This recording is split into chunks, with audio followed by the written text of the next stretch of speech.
Hi friends. இந்த video நம்ம என்ன பார்க்க போகிறோம்னு பார்த்தீங்கன்னா, ஆர்டிஇ பற்றி தான் நம்ம பார்க்க போகிறோம். உங்கள் குழந்தைக்கு ஃப்ரீயாக எஜுகேஷன் வேணுமா அப் டு 8th ஸ்டாண்டர்ட் வரைக்கும் இந்த வீடியோ பாருங்கள். நான் எப்படி நான் சொல்கிறேன். ஆர்டி அப்படின்னு சொல்லி பார்த்தீங்கன்னா, கவர்மெண்ட் வந்து 2009 வந்து ஒரு ஆக்ட் வந்து பாஸ் பண்ணுறாங்க. எல்லாருக்கும் எஜுகேஷன் வேணும் அப்படின்னு சொல்லி. அது எப்போ வந்து அமல்படுத்தினாங்க பார்த்தீங்கன்னா, April 1, 2010 அப்போ தான் இதை வந்து அமல்படுத்தினாங்க. இதோட மெயின் மோட்டிவ் என்னன்னு பார்த்தீங்கன்னா, எல்கேஜிலேருந்து 8th ஸ்டாண்டர்ட் வரைக்கும் குழந்தைங்க வந்து ஃப்ரீயாகவே எஜுகேஷன் கொடுக்கணுன்னு தான் இதோட மெயின் மோட்டிவ்.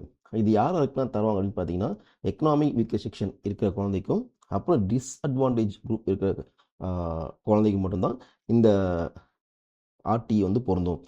இது எந்த ஸ்கூல்ஸ்லாம் தருவாங்க பார்த்தீங்கன்னா, ப்ரைவேட் ஸ்கூலில் ஒரு 25% ஆஃப் சீட்ஸ் வந்து கண்டிப்பாக கொடுத்தே ஆகணும், ஆர்டி கொடுத்தே ஆகணும் சொல்லி கவர்மெண்ட்டே ரூல்ஸ் இருக்குது. இப்போ என்ன பார்க்கலாம் அப்படின்னு பார்த்தீங்கன்னா, யாரெல்லாம் எலிஜிபிள் இந்த ஆர்டிக்கு அப்படின்னு சொல்லி பார்க்கலாம். 3 வயசு உங்கள் குழந்தைக்கு 3 வயசு ஆனாலே ஆர்டிக்கு எலிஜிபிள் தான்.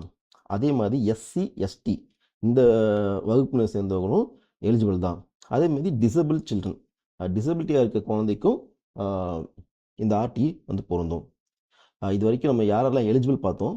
இப்போ அதை வந்து என்னென்ன டாக்குமெண்ட்ஸ்லாம் தேவைப்படும் அப்படின்னு சொல்லி நம்ம பார்க்கலாம். ஃபஸ்ட்டு உங்கள் குழந்தையோட பர்த் சர்டிஃபிகேட் கண்டிப்பாக தேவைப்படும். அப்புறம் குழந்தையோடையும் பேரண்ட்ஸோடையும் ஆதார் கார்டு தேவைப்படும். அப்புறம் அட்ரஸ் ப்ரூஃப் பார்த்தீங்கன்னா ரேஷன் கார்டு, எலக்ட்ரிசிட்டி பில் இந்த மாதிரி ஏதாவது ஒன்று தேவைப்படும். அப்புறம் உங்களோட இன்கம் சர்டிஃபிகேட், அது வந்து தாசில்தார் இஷ்யூ பண்ண ஒரு இன்கம் சர்டிஃபிகேட் தேவைப்படும். அப்புறம் கேஸ்ட் சர்டிஃபிகேட், பிசியா, எம்பிசியா, எஸ்சியா அப்படின்னு சொல்லி தேவைப்படும். அப்புறம் ஒரு பாஸ்போர்ட் சைஸ் ஃபோட்டோ உங்கள் குழந்தையோட தேவைப்படும். ஒருவேளை டிசபிலிட்டியாக இருந்துச்சு அப்படி உங்கள் குழந்தை இருந்தாங்கன்னா அவங்க டிசபிலிட்டி சர்டிஃபிகேட் தேவைப்படும். இந்த மாதம் ஏப்ரல் மாதம் பார்த்தீங்கன்னா, அந்த கவர்மெண்ட்டே வந்து அவங்க சைட்டில் அஃபிஷியலாக அனௌன்ஸ் பண்ணுவாங்க எப்போ வந்து அப்ளை பண்ணணும் அப்படின்னு சொல்லிட்டு. ஓகே ஃப்ரெண்ட்ஸ், இதுதான் ஆர்டிஏ பற்றிய இன்ஃபர்மேஷன். என் குழந்தை